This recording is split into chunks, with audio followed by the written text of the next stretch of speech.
নমস্কার, আমি তনুশ্রী রান্নাঘরে আপনাদের সবাইকে স্বাগত।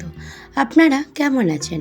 আশা করছি আপনারা ভালো আছেন, আর আমিও আপনাদের ভালোবাসায় ভালোই আছি। আজকের আমার রেসিপি সজনে ডাঁটার চচ্চড়ি।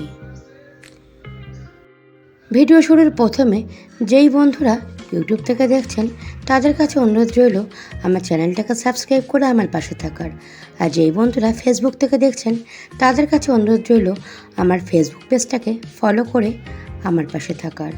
দেখুন, এখানে আনাজ আমি কেটে নিয়েছি, সজনে ডাঁটা, আলু, বেগুন আর শিম। প্রথমেই কড়াইতে তেল দিয়ে বড়িগুলো বেশ লাল লাল করে ভেজে নেব। দেখুন, বড়িটা ভাজা হয়ে গেছে, আমি একটা পাত্রে তুলে রাখবো। ওই তেলেই আরেকটু তেল দিয়ে দেব 5 ফোড়ন সোমবার বা ফোড়ন, আর দেব খানিকটা কাঁচা লঙ্কা। এবার দিয়ে দেব সমস্ত আনাজ, দেব লবণ, আর দেব পরিমাণ মতন হলুদ। সজনে ডাঁটা রান্না করতে বেশি সময় লাগে না, আর স্বাদ হয় দুর্দান্ত। গরমের সময় প্রত্যেকেরই সজনে ডাঁটা খাওয়া কিন্তু খুবই দরকারি। দেখুন, আনাজটা ভালো করে ভাজা হয়ে গেছে।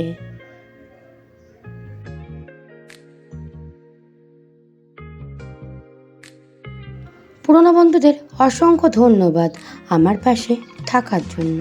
নতুন বন্ধুদের জানাই সাদর আমন্ত্রণ। এবার দিয়ে দেব পরিমাণ মতন জল দিয়ে ঢাকা চাপা দিয়ে প্রত্যেকটা আনাজ সেদ্ধ করে নেব।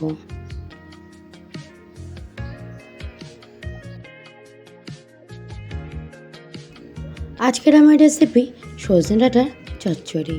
যদি ভালো লাগে ভিডিওটা সম্পূর্ণ দেখে লাইক, শেয়ার, কমেন্ট আর চ্যানেলটাকে সাবস্ক্রাইব করে আমার পাশে থাকার অনুরোধ রইল। দেখুন, আমি বড়িগুলো একটু ভেঙে নিলাম। এবার ঢাকনাটা তুলে আমি সমস্ত বড়ি দিয়ে দেব, আর ভালো করে বড়ি আর ডাঁটা তরকারিটা ভালো করে মিশিয়ে নেব। দিয়ে দেব সামান্য পরিমাণে চিনি, টেস্টটা ব্যালেন্স হওয়ার জন্য। নিরামিষ রান্না একটু মিষ্টি মিষ্টি হলে ভালোই লাগে। দেখুন, আগের থেকে জলটা অনেকটাই কমে এসছে। এই পর্যায়ে দিয়ে দেব পোস্ত গুঁড়ো। আমি মিক্সিতে পোস্ত সবসময় গুঁড়ো করে রাখি। 1 চামচের মতন একটু পোস্ত গুঁড়ো দিয়ে দিলাম। পোস্ত গুঁড়ো দেওয়ার কারণে সবজিটা একটু আঠালো ভাব হবে, আর খেতেও দুর্দান্ত লাগবে।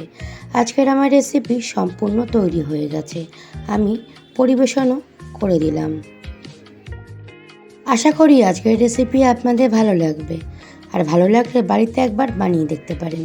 বাড়িতে বানালে আমায় কমেন্ট করে জানাতে ভুলবেন না। আপনারা সুস্থ থাকবেন আর ভালো থাকবেন। টাটা বন্ধুরা।